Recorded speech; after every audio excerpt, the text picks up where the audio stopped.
Can I have 6 guys here on stage? Let's have 6 guys here on stage. I really like that you're coming because of the illustration, because I want to use an illustration with an European. It looks like them. Please stand this way. All right. Pay attention, because there's a lot of media propaganda, and I'm saying respectfully, if you say that the Europeans are wrong with slavery, and they are very wrong. There is no, what they did was inexcusable. But there's a part of this we don't consider, that Europeans entered their boats, maybe 60 of them per time. They traveled by sea to Africa. It must have taken them months, 4 months, 5 months, 6 months.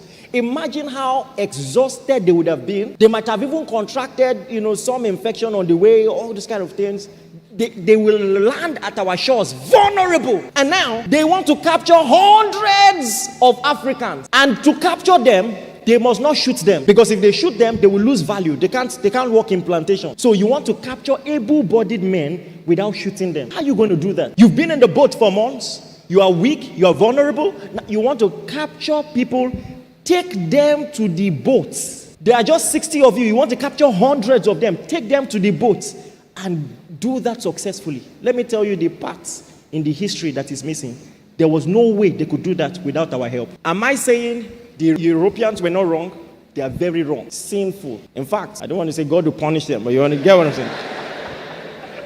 But follow closely. The reality of the history is that they connived with our leaders. Many of our leaders did the capturing themselves and handed them over. So the problem is this. Because we have a culture of blaming others naturally, we are only focusing on the Europeans.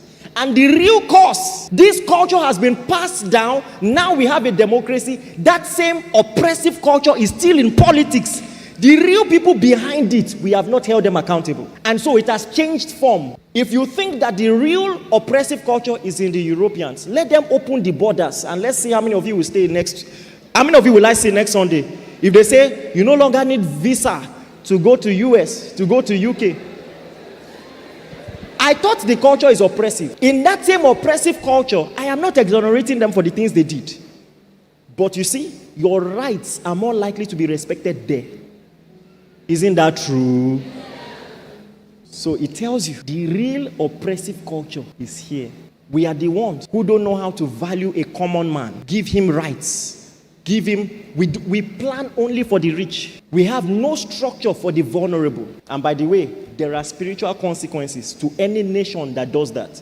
Of all the appellations of God, he introduces himself as the father of orphans, the husband of widows. If you treat the vulnerable poorly in any nation, that nation will scarcely prosper. And I'm putting it mildly. Thank you very much. Thank you very much.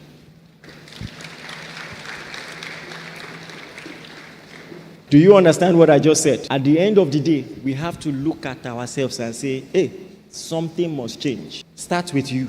Any small thing, do you know who I am? Calm down. Where did you learn that? Who are you trying to impress? Who are you trying to oppress? We have a culture of honor.